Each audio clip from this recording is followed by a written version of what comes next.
하나님의 말씀 함께 보겠습니다.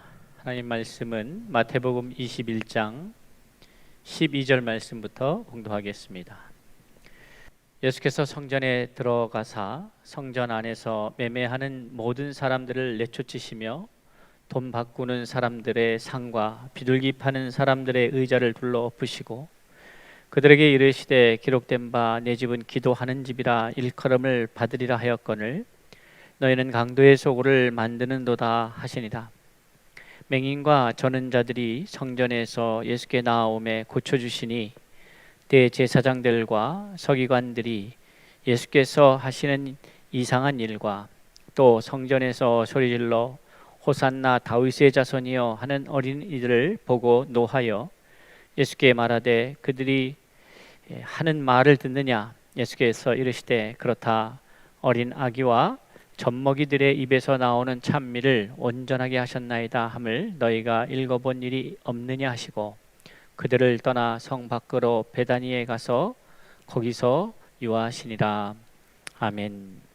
예수님께서 예루살렘을 향하여 들어가시는 고난주간의 시작이죠. 그 사건 이후에 이제 오늘의 사건이 마태복음에 기록되어 있습니다.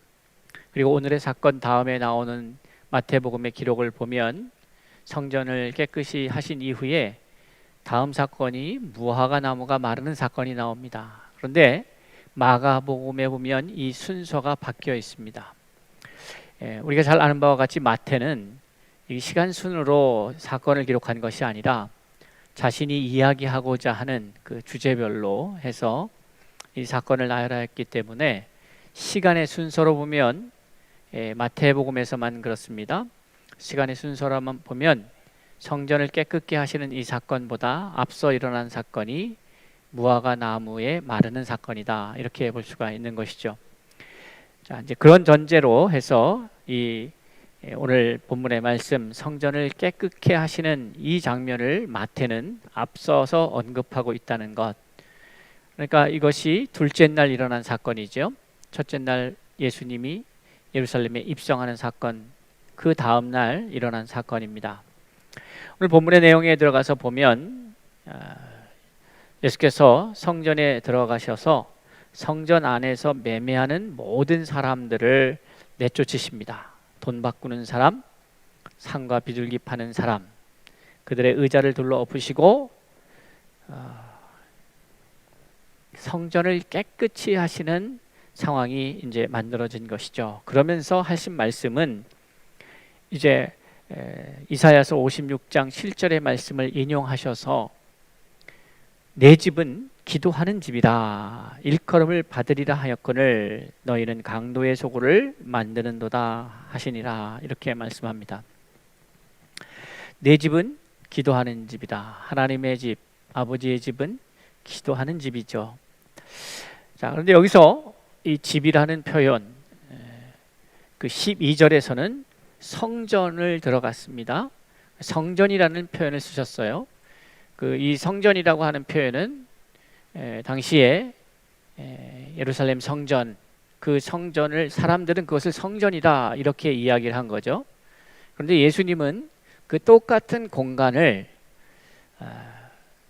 12절에서 성전이라고 하는 그 공간을 13절에서는 하나님의 말씀, 이사야서의 말씀을 인용해서 뭐라고 표현하고 계시는가 하면 내 집은이라고 표현하고 있습니다. 신약 성경에 성전을 나타내는 단어들이 크게 세 가지 단어가 있습니다. 하나는 나오스라고 하는 말인데요, 이 나오스라고 하는 말은 건물이나 조직과 같은 그런 외형적인 것을 언급할 때에 나오스라고 하는 성전의 개념으로서 나오스라고 하는 단어를 쓰지요. 또 하나의 단어가 뭐냐면 히에론이라는 거예요. 근데 이 히에론이라고 하는 것은 건물이라는 것보다는 장소적 개념을 좀 더 강조한 것입니다. 그래서 원래 이 히에론이라고 하는 말의 뜻은 하나님의 임재가 있는 곳, 그런 뜻이죠. 그러니까 그것이 어디였건 간에, 그러니까 건물, 이 개념은 딱 정해져 있잖아요. 어느 지역에 어느 위치에 서 있는 곳, 이렇게 돼 있는데 그것보다는 그것이 나우스의 개념이라면 이 히에론의 개념은 그것이 어디든지 하나님의 임재가 있는 곳이 그곳이 하나님의 전이다 이렇게 표현한 것이죠. 그러니까 어떻게 보면 이 당시에 12절에서 성전이라고 하는 표현은 어디에 더 가깝습니까? 나우스에 가까운 거고 그것이 아니라 너희가 어디에 있든지 그곳에 하나님의 임재가 있다면 그것은 하나님의 전이다 라는 개념으로 사용한다면 그것은 히에론이라고 하는 단어가 더 어울린다는 거예요. 그런데 오늘 13절에서 사용한 단어는 나우스도 히에론도 아니고 오이코스라고 하는 단어를 사용하고 있습니다. 이 오이코스라고 하는 단어는 오늘 번역된 대로 하우스예요. 집이에요. 집. 그러니까 이 개념을 쓰시는 것은 예수님이 하나님의 집이 곧 누구의 집이라 당신이 우리가 이제 예수님의 12세 됐을 때에 예루살렘에 와서 정한 절기에 따라서 예배드리러 왔을 때에 예수님을 부모들이 잃어버리는 사건이 있죠. 그때 예수님께서 하신 말씀이 뭔가요?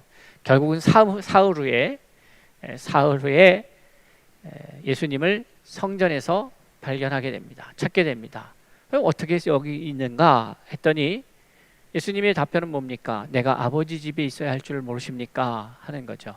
그러면 아버지의 집이라고 분명히 성전은 당시의 사람들의 인식 속에는 그것은 어느 집입니까? 어느 전이에요? 성전이라고 하는 것은 하나님의 집이라고 하는 것에 대한 인식이 있죠. 근데 그 하나님을 향하여서 아버지라고 말한다고 하는 것, 그것은 나는 하나님께 속한 자요 하나님과 패밀리를 형성한 하나님의 가족이다 이런 개념이 있는 거죠. 그리고 그러기에 이 아버지의 집은 나의 집이고 아버지의 집은 기도의 집이다 라고 하는 말씀을 언급하시는 거예요. 그 왜 이런 일이 벌어졌을까? 왜 하나님의 전이 이렇게 시장바닥처럼 되어버렸을까를 봐야 됩니다. 그것은 뭐 여러 가지가 이유가 있겠지만은 이 지금 언급하고 있는 예루살렘 성전은 헤롯 성전이라고도 불릴 수 있죠. 그 헤롯이 다시 건축한 그런 성전인데 그러면서 이 헤롯이라고 하는 사람은 결국은 이 지역을 다스리면서 유대인 지도자들과 정치적으로 매우 밀접한 협력 관계를 이루게 되죠. 그러니까 정치적 그 지역의 지도자들과 좋은 관계를 유지하면서 자기가 얻을 건 얻고 또 줄 건 주고 하는 관계가 있었던 거예요. 그리고 새롭게 성전을 재건축하면서 어떤 일이 벌어지느냐? 여기에 많은 이제 업자들이 등장을 하겠죠. 이것은 오늘날에도 마찬가지입니다. 어떠한 건물이 들어갈 때에 다양한 사람들이 그 건물을 통해서 이권을 취하려고 하는 사람들이 있지 않겠습니까? 뭐 건설 회사도 있겠고, 뭐 시공사도 있고, 시행사도 있고, 건축주가 있고, 뭐 설계하는 데도 있고 등등의 또 거기에 이제 건물을 짓다 보면은 납품하는 사람들도 있겠고, 뭐 여러 가지 이익을 보려고 하는 사람들이 있겠죠. 근데 그것이 이제 오늘날 같이 정당한 법 절차와 정당하게 하는 것이 아니라 어떻게 보면 수의 계약이 많은 거죠. 잘하는 사람들, 자기한테 잘하고 리베이트도 많고 뭐 이런 거겠죠. 이제 그런 복잡한 관계 속에서 이제 이 성전이 유지, 관리, 보수되고 있는 거죠. 자, 그러면서 돈이 물질이 들어오기 시작합니다. 그리고 오늘 예수님께서 들어가셔서 그 상을 뒤에 엎으시면서 의자를 뒤에 엎으시면서 말씀하신 그 내용을 보면서 미루어 짐작해 볼 수 있는 것은 돈 바꾸는 사람이 있었구나. 그 다음에 비둘기 파는 사람들이 있었구나. 등등 이런. 그럼 이게 왜 필요했을까? 성전에 제사를 드리러 왔을 때에 제물이 필요한데 이 제물을 그러니까 성전에 먼 곳이든 가까운 곳이든 제사를 드리러 오는 사람들의 편의를 제공하고자 이런 성전 안에 이러한 시스템이 구축이 된 거죠. 편의를 제공하고자 했습니다. 그런데 문제는 뭐냐면 당시에 여러분 우리가 잘 아는 바와 같이 제물로 비둘기를 드리는 사람들의 경제적 상황은 어떻습니까? 부자들이 아닌 거예요. 가난한 자들이 그래도 하나님 앞에 드리려면 비둘기를 드려야 되는 거죠. 그런데 겉으로 명분으로는 그 사람들을 돕기 위해서 편의를 제공하고자 그곳에서 매매 행위를 하고 있지만, 실질적으로 보면 당시에 거래된 그 거래가를 보면 시중에서 비둘기를 구입할 수 있는 시세에 성전에서 구입할 수 있는 가격은 무려 80배나 되었다고 합니다. 그럼 이게 명분은 사람들의 편의를 제공하기 위해서 한 행위가 실질적으로는 누구의 배를 채운 거예요? 업자들의 배를 채운 거죠. 그런데 더 놀라운 사실은 그 업자들에게만 돈이 들어가는 게 아니라 그 사람들을 통해서 제사장들에게 상당한 금액이 들어가는 거죠. 그러니까 아주 종합적인 비리가 여기에 있는 거예요. 하나님의 전에서 하나님을 예배하는 자들이 하나님 앞에 제사하려고 그 편의를 제공하고자 선한 의도로 시작된 것일 수 있겠습니다만은, 지금 일어나고 있는 현상은 교회 혹은 성전이라는 것, 하나님을 만나는 것, 하나님이 만나주시는 것, 아직 성령이 임하시지 않았잖아요. 그러니까 하나님이 정해진 장소, 어떻게 보면 히에론과 같은 개념, 또 그것이 건축물로서 지정해 놓고 하나님이 여기 계시다, 언약궤가 있고 뭐 이런 개념, 어떤 특정한 건물, 그렇게 이제 용어로 표현하자면 라오스의 개념이든 히에론의 개념이든 당시에 하나님을 만날 수 있는 공간이라고 여겨졌던 그곳이 하나님과의 만남을 우선시한 것이 아니고 바로 뭐예요? 장사꾼들의 더러운 이속을 챙기는 곳으로 변질되어 있다는 거예요. 그런데 이것이 이곳에서만의 문제일까를 생각해 봐야 합니다. 그럼 예수님께서는 왜 이렇게 등장하셔서 예루살렘에 입성하셔서 이제 곧 어떻게 되는 거예요? 십자가를 지셔야 되는 사건이 남아 있습니다. 그런데 오셔서 가장 먼저 어떻게 보면은 마태가 전하고자 했던 가장 먼저 시차로는, 아까도 말씀드렸지만 시간적으로는 무화과 사건이 먼저 일어났지만 마태는 오늘 지금 이 사건을 먼저 우리에게 이야기하고 싶은 거죠. 예수님이 들어오셔서 성전을 깨끗게 하신 거다. 그 이야기는 뭐예요? 여기에서 핵심은 결국 성전은 하나님과 함께하는 곳.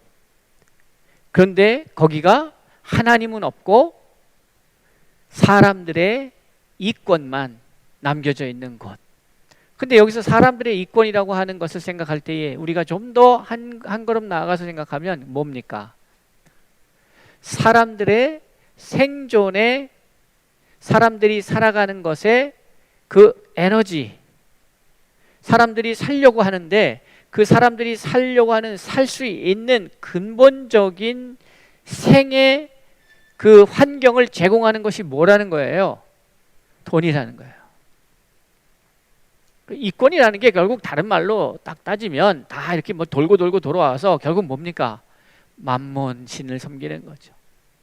물질이에요. 특히 오늘같이 자본주의 사회에서는 그것이 절대적입니다. 돈이 절대적 권력이에요. 그러니 하나님을 만난다고 하는 것은 단순히 하나님을 만나서 종교적 행위를 하는 장소로서의 의미가 아니라 하나님이 나의 생애, 내 삶의 시작이고 근원이고 하나님을 떠나서는 살아있을 수 없는 존재라는 아주 기본적인 인식 자체가 있어야 되지 않겠습니까? 그런데 그것이 아니라 지금 여기에서는 어떤 일이 벌어지냐면 하나님이 저 밑바닥에 우리 존재의 존재론적 의미에서 저 시작이고 기반이고 그것이 우리를 살게 하는 에너지인 것을 부인하고 그것을 인식하지도 못하고 그 자리에 뭐가 있는 겁니까? 이권이가 있는 거죠. 물질이가 있는 거죠. 그런데 이제 며칠 후면 예수께서 죽으셨다가 부활하시는 그 사건, 십자가의 죽으심의 사건이 일어나요. 근데 그 십자가의 죽으심의 사건이 의미하는 게 뭘까요? 세상의 이론 혹은 세상의 가르침 속에서, 세상의 이치 속에서는 죽으면 그것으로 끝이 나요. 그것이 세상의 주장이죠. 아니, 어떻게 보면 세상이 만들어낼 수 있는 결론입니다. 죄인된 세상에서, 이 죄 많은 세상에서 결론은 뭐냐면 죽음이에요. 그런데 예수께서는 그 세상이 말하고 있는 그것을 이제 죽은 지 사흘 만에 완전히 부셔버리시고 부활하시게 되어 있습니다. 사람들의 생각을 완전히 깨버리는 거예요. 사람이 한 번 죽는 것은 정한 이치입니다. 그것은 사실이에요. 사람들은 부활을 할 수가 없어요. 그런데 그러한 세상이 말하고 있는 주장이 이제 그 사건 이후, 십자가의 죽으심 사건 이후 사흘 만에 완전히 깨지는 것이죠. 근데 그 사건이 일어나기 전에, 아니, 그 사건을 위해서 시작된 그 일주일의 시간 속에서 마태는 첫 번째로 이 사건을 언급합니다. 성전을 깨끗이 해요. 근데 성전의 깨끗함의 핵심은 뭐냐면 청소 상태가 불량하기 때문에 한다는 의미가 아니라 성전의 본래의 의미, 더 나아가서 성전이 성전으로서의 의미를 갖는다는 것은 하나님과 내가 만나는 것, 하나님과 내가 소통하는 것, 하나님과 내가 하나가 되는 것, 그런 의미라면 나의 생명의 시작이 물질이 아니라 바로 하나님이심을, 그리고 그것이 결국에는 세상은 돈을 말하고 세상은 그 생존의 에너지가 하나님이 아니라고 말하는데, 그러나 그런 의식 속에, 그런 프레임 속에 있는 사람들은 결국은 죽게 되어 있다. 그리고 그들은 부활을 맞이할 수가 없다는 거예요. 그런데 예수님께서는 사람이 생존하는 데 있어서의 가장 기본적인 존재론적 의미에서의 그 힘은 뭐냐? 그건 하나님인 거죠. 그러니까 이것은 창세기로 다시 넘어갑니다. 세상의 시작이 어디서부터 시작이 됩니까? 생명의 시작이 어디서부터 시작돼요? 하나님의 말씀으로부터 시작되는 거죠. 하나님이 말씀하시는 거예요. 구약의 성경에서 죽은 자들이 살아날 수 있는 것은 어떤 과정을 통해서냐? 하나님의 말씀이 임할 때에, 에스겔서에 나타난 골짜기의 뼈들이 말씀이 임할 때에 생명을 부여받고 살아나는 거죠. 그것이 신약 성경에 와서는 어떻게 표현되고 있는 거예요? 성령을 받을다. 성령을 받으라, 이렇게 표현돼요. 성령을 만날 때에 살아나는 거죠. 물과 성령으로 거듭나는 것이 바로 새 생명을 얻게 되는 거죠. 그러니까 생명의 애초의 시작은, 생명의 시작은 말씀입니다. 그런데 그 말씀을 요한은 하나님이라고 말씀하셨어요. 그러니까 하나님이 시작이에요. 여러분의 존재의 이유, 존재의 이유는 뭐예요? 하나님의 말씀으로부터 시작된 생명이기에 여러분의 존재의 이유는 하나님과 연결되어 있는 것입니다. 하나님 없는 인간은 의미가 없는 거예요. 그러니까 죄인이, 다른 게 죄인이 아니고 하나님이 없는 인간이 죄인인 거예요. 하나님과 관계가 결렬된 인간이 죄인인 거예요. 다른 게 죄인이 아니에요. 그러니까 우리는 태어나면서 죄인이 되어가는 게 아니라 우리는 애초에 태어날 때에 죄인으로 태어난 거예요. 왜요? 아담과 하와가 범죄함으로 그 이후에 태어난 모든 세대는 죄인의 자녀로 태어났기 때문에 그렇습니다. 마태는 이야기하고 싶은 거죠. 너희들의 살게 하는 것은 돈이 아니다. 이것은 아주 근본적인 밑바닥에 있는 이야기죠. 그럼 우리가 좀 더 그것을 좀 더 가볍게 다루자면 그런 거죠. 아니, 성전에서 해야 할 일들이 뭐냐? 하나님과의 관계의 개선이지. 제사를 왜 드립니까? 하나님과 관계가 멀어진, 죄로 인해서 멀어진가가 그나마 하나님의 정하신 그 어떤 과정을 통해서 너가 하나님을 만날 수 있는, 하나님이 너를 만나주시는, 하나님이 너의 이야기를 들어줄 수 있는 존재로 되어갈 수 있도록 그 과정을 만든 게 제사법 아니겠습니까? 그 레위기가 그런 거죠. 그게 없으면 하나님이, 그래 너가 죄인이야, 날 만날 수 없어, 날 만나면 넌 죽어, 내 앞에 올 수가 없어. 나는 네 이야기를 들을 수가 없어. 안 듣겠다. 그런데 회복하시려고. 그렇지만 내가 이렇게 하면 이런 과정을 통해서 나를 만날 수 있을 거야 라고 한 것이죠. 그러니까 하나님 관계의 회복을 위해서 그 회복의 과정들, 장치들을 두신 거예요. 그러니까 핵심은 하나님을 만나고 하나님과 어떠한 관계로 있는가. 이것이 우리의 존재의 핵심적인 메시지입니다.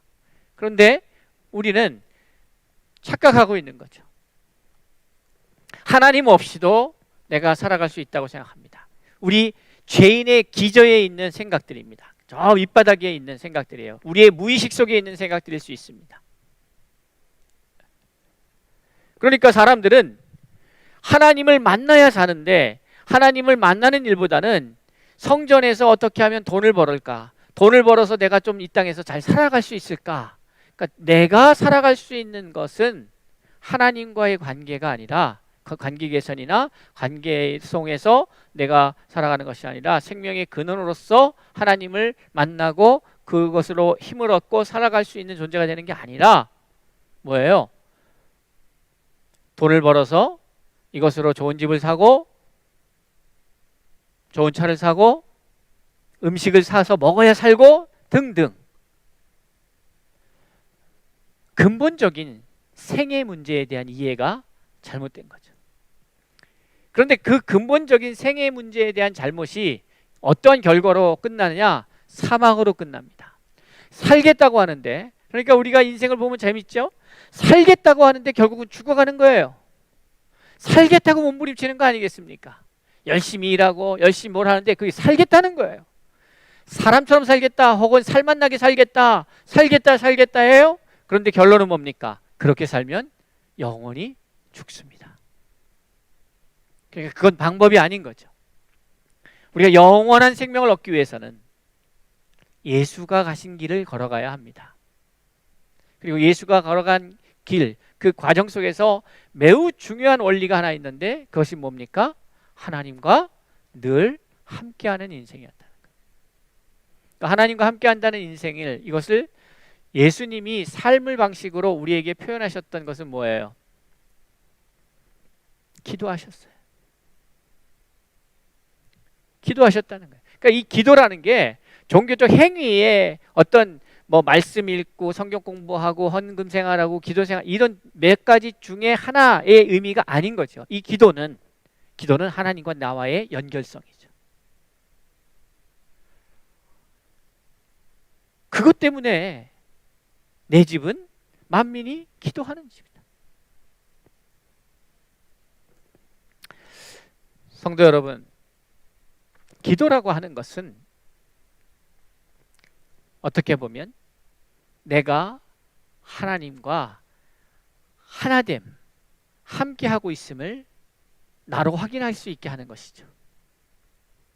그러니까 기도는 내가 쉬지 않고 기도할 수밖에 없는 거예요.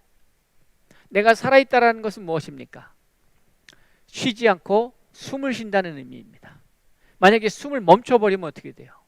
그러니까 죽었다는 표현을 갖다가 뭐라고 표현을 하기도 합니까? 숨이 멎었다. 그러니까 숨 쉬는 것이 중단된 거예요. 우리는 참된 예배를 바울의 이야기를 통해서 확인할 수 있게 되는데 하나님의 선하시고 기뻐하시고 온전한 뜻이 무엇인지 날마다 분별하며 그 분별된 하나님의 뜻대로 살아가는 것이 예배다 이거예요. 매 순간마다 하나님 앞에 하나님, 이것이 하나님의 뜻인가요? 그러니까 우리가 무슨 일을 선택할 때에 가장 고민해야 될 건 뭡니까? 이게 하나님의 뜻인가요? 이거죠. 그러니까 예수님도 마지막 순간에 고민했던 건 뭐예요? 이게 얼마나 아플까요? 덜 아프게 해주세요. 이런 얘기가 아니에요. 지금인가요? 한 일주일만 더 있다가요? 이런 얘기가 아니에요. 뭐예요? 이게 하나님의 뜻입니까? 여러분, 이건 매우 중요한 문제 아니겠습니까? 오늘 우리는 예수께서 성전에 오셔서 그 성전을 깨끗게 하시면서 던지신 메시지는 내 집은 기도하는 집이다. 여러분의 인생에 있어서, 여러분의 삶에 있어서 기도의 의미는 종교적 행위가 아니에요. 그것은 하나님과의 연결성이에요. 그러니까 이것은 내가 숨을 쉰다고 생명과의 연결성이다 이 말이에요. 제가 말하는 하나님과의 연결성을 오늘의 이 이야기로 좀 풀어가자면 생명에 연결되어 있다는 거예요. 하나님과 연결되어 있지 않으면 생명이 끊어진 거예요. 분명히 아담과 하와가 죄를 짓기 전에 하나님의 소리는 무엇이었습니까? 하나님의 말씀은 뭐예요? 선악과를 따먹는 날에는 어떻게 돼요? 생명과 저 나무를 따먹는 동산 중앙에 있는 나무를 따먹는 이후에는 어떻게 돼요? 정령 죽으리라 그랬어요. 그럼 먹고 바로 죽었지 않잖아요. 그러니까 거기서 죽었다라고 하는 건 뭐예요? 죄를 짓는 순간 하나님과 끊어진 거예요. 생명과 끊어진 거예요. 죽었다는 게. 그러니까 우리가 기도가 안 된다 하는 것은 하나님과의 그 고리가 끊어졌다는 것은 매우 위험한 순간을 맞이하는 거예요. 그러니까 교회 와서 기도하고 식사할 때 기도하고 뭐 할 때 기도하고 이런 걸 말하는 게 아니에요. 그런 기도가 아니라 하나님의 뜻을 날마다 묻고, 그러니까 이게 단순히 시간을 정해서 하는 기도도 있지만 내 무의식 속에 혹은 내 의식 속에 항상 뭐예요? 하나님의 뜻을 갈구하는 거죠. 하나님의 뜻을 찾는 거예요. 이사 문제도 그렇고 입시 문제도 그렇고 직장을 선택하는 문제도 그렇고, 과연 우리가 한번 정확하게 살펴봐야 돼요. 우리가 어떠한 일을 결정하고 행동하며 나아갈 때, 그것이 목회자도 마찬가지죠. 사역을 할 때도 마찬가지예요. 하나님의 뜻이 아닌 것은 그것이 다 죄악인 거예요. 그렇다면 우리는 무슨 일을 하건 어느 순간이건 항상 우리가 가져야 될 마음이 뭡니까? 아버지의 뜻이 무엇입니까? 이거죠. 아버지의 뜻이 무엇입니까?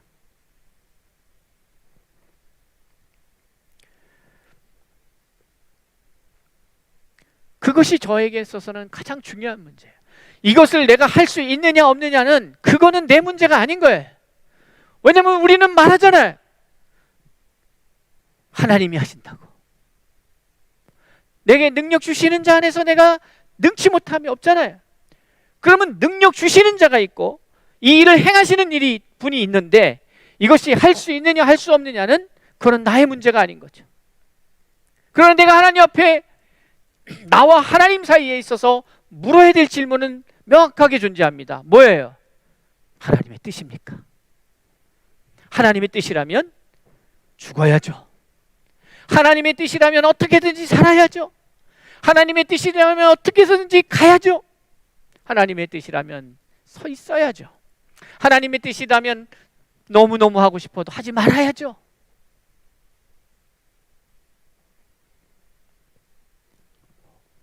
오늘 성전에서 있어서는 안 되는 것, 하나님이 주인이신 집인데 거기서 하나님이 없는 일들이 벌어지고 있는 거예요. 생명의 주가 계시는데 여기서 인간들은 그 생명에, 우리가 생존하고 생명을 유지하고 살아갈 수 있는 것은 하나님이 아니라 뭐라고 얘기하는 거예요? 물질이고 이익이고 이권이다 말하는 거예요. 좀 아이러니하지 않습니까?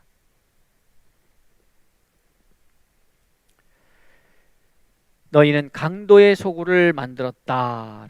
강도의 소굴이다. 하나님의 집은 기도하는 집인데 하나님의 것을, 하나님이 갖고 있는 생명의 권한들을 마치 다른 것인 양 훔쳐가 버린 것 같아요.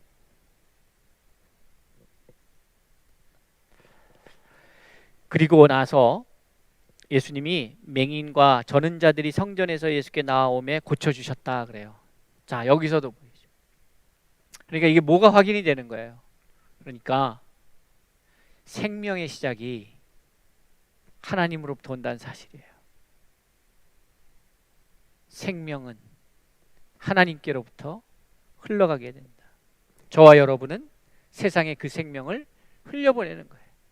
그런데 그 과정에서 여러분, 누가 은혜를 받아야 됩니까? 은혜라는 건 다른 게 아니라 이 생명의 혜택을 누가 받아야 돼요? 제가 받아야죠. 여러분, 내가 받아야 될까요? 내가 그 생명을 누려야 될 거 아니에요.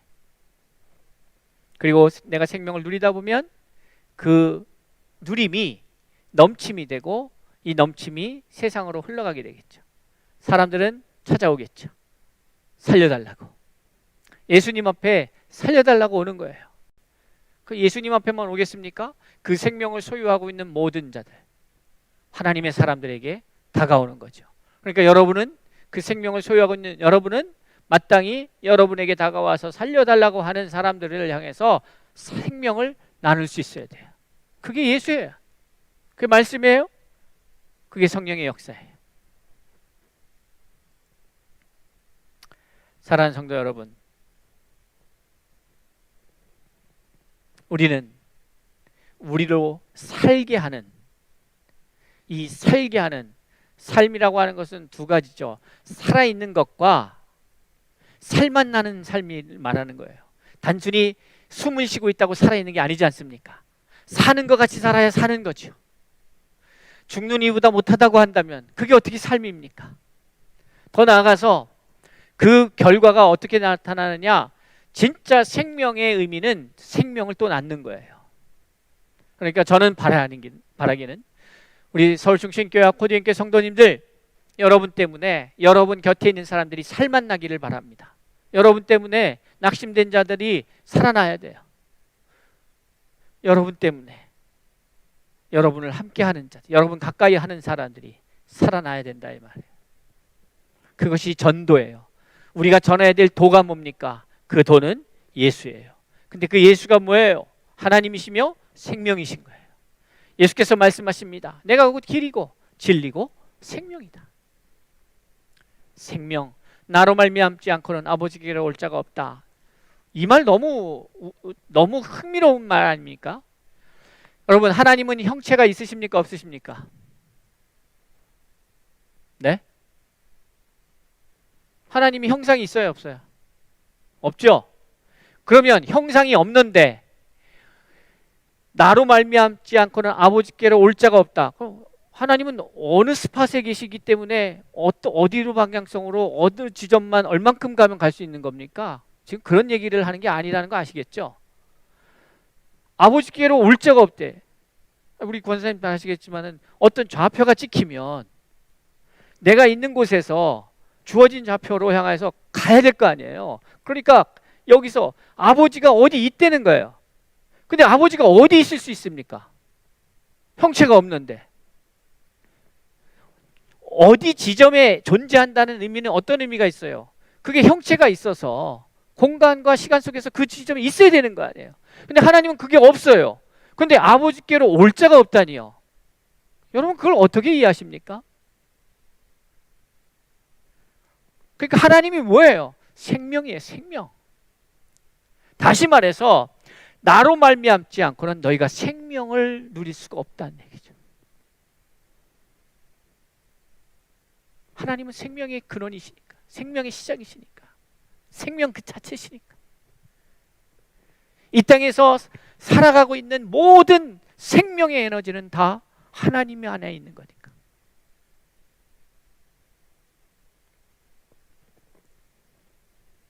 생명의 근원이 어디 있는지 알아야 합니다. 여러분을 살게 하는 것. 그러니까 생명, 나는 존재한다는 의미가, 이것이 이제 결국에는 내가 생명력 있게 살아간다는 것, 그래서 결국은 생명을 낳는다는 것까지 이어져 가야 되는 것이죠. 내가 그저 살아있다고 살아있는 게 아니에요. 진짜 살아있음의 의미는 내가 살아있음으로 인하여서 이것은 어떻게 보면은 중생이라고도 볼 수 있는 거죠. 새롭게 생명의 시작이 될 수 있어요. 그러나 이것이 결국 또 다른 생명을 낳기 위해서 내가 채워져 가는 그것이 살맛 나는 인생이고 생명력 있는 삶이고, 그 생명력 있는 삶은 나만 사는 것이 아니라 남을 살리는 삶이죠. 그게 예수의 삶이었던 거죠. 그리고 예수를 통해서 우리는 그 삶에 동참하게 되는 겁니다. 저는 제 목회자로서의 꿈은 저와 함께 말씀을 나누고 하는 분들이 생명력 있게 살아가는 것입니다. 생명력 있게. 저에게 찾아온 사람들이 저를 만나고 나서 돌아갈 때는 힘을 갖고 생명을 얻고 돌아가는 거예요. 얼마나 많은 무리가 저를 찾는지에 대한 관심보다는 얼마나 많은 사람이 저를 통해서 생명을 얻게 될 것인가가 중요하다 이 말. 그러니 여러분 적어도 아직 오지 않은 그 불특정 다수에 대해서 오기만을 소망하면서 있는 게 제가 할 일이 아니고, 지금 저를 만나고 있는 사람, 우리 교인들 중에서도 저를 만나는 사람이 있고 저를 만나지 못하는 사람도 있을 거 아니에요. 예, 이해되셔요? 예, 교회를 나온다고 다 저를 만납니까? 예배 시간에 참석한다고 더 저를 만나지 않아요. 만나줘야 되는 것이 있어요. 그러면 그 만남을 통해서 생명의 역사가 일어나야 된다. 근데 이게 저에게만 주어진 것입니까? 아니요. 이것은 생명을 소유한 모든 자들에게 주시는 하나님의 생명을 가진 자로서의 사명이에요. 생명을 가진 자로서의 존재는, 생명은 생명을 낳아야 할 사명이 있는 거예요. 그게 이치예요. 그게 하나님의 이치다 이 말. 그러니 복음을 받는다는 것은 생명을 받는다는 것이고, 생명을 받았다고 하는 것은 내가 또 생명을 낳아야 할 사명이 주어졌다라는 의미다 이 말이에요. 만약에 여러분이 그걸 하지 못한다면 여러분은 생명을 누리지 못하는 거예요. 생명을 누리는 사람들은 생명을 낳게 되어 있어요. 건강한 하나님의 사람들은 생명을 낳아야 되는 거예요. 그러니 여러분을 통해서 더 많은 하나님의 자녀들이 생명을 얻게 되고 새로운 생명들이 탄생되기를 바랍니다. 그것이 우리 코디엠 사역이 나아가야 될 방향이고, 우리가 코디엠을 통하여서 우리 성도들이 온 세계로 흩어져서 해야 될 일이 뭐냐? 여러분이 밟는 그 땅을 살려내는 일을 해야 되는 것이죠. 그것이 수서가 됐던, 일원동이 됐던, 개포동이 됐던, 경기도가 됐던, 제주도가 됐던, 어느 곳이든, 전 세계 어느 곳이든 여러분이 밟는 땅에 생명의 역사가 일어나야 합니다. 그러기 위해서 반드시 기억해야 될 것은 생명의 시작, 생명의 근원, 생명의 힘이 어디서 나오느냐? 하나님이요. 그러니까 우리가 하나님과 함께 붙어 있을 때, 하나님과 함께 할 때에 우리가 그 생명을 얻게 되고 생명을 누리게 되고 또 다른 생명을 낳게 되는 것이죠. 교회는 그러한 일을 하는 것이어야 합니다. 그리고 때로는 나가서 상처받고 부상당해도 그럴 수 있죠. 그러면 다시 아버지 집에 와서 휴식하고 회복되고 또 나갈 수 있어야 해요. 그러니까 서울 충신교회라고 하는 지교회로서의, 유형적 교회로서의 이 조직과 이것은 뭘 해야 돼요? 그런 분들이 와서 여기서 회복되고 생명을 얻게 되고 또 생명을 낳게 하는 그 일이 계속해서 일어나도록 우리가 쓰임받을 수 있어야 한다. 그것이 우리 코디엠 사역의 일이다 하는 것을 말씀을 나누면서, 예수께서 그 생명의 완성을 위해서 이제 죽으셔야 하는데, 부활의 아침을 이루기 위해서 그것을 위해서 입성하신 그날, 다음 날 이 사건을 마태는 우리에게 기록하고 있다는 것을 생각하면서, 이 생명의 말씀이 저와 여러분으로부터 시작해서 온 땅 가운데에 흘러가 우리로 인하여 많은 사람들이 살아나는 역사가 있기를 주의 이름으로 축복합니다. 기도하겠습니다.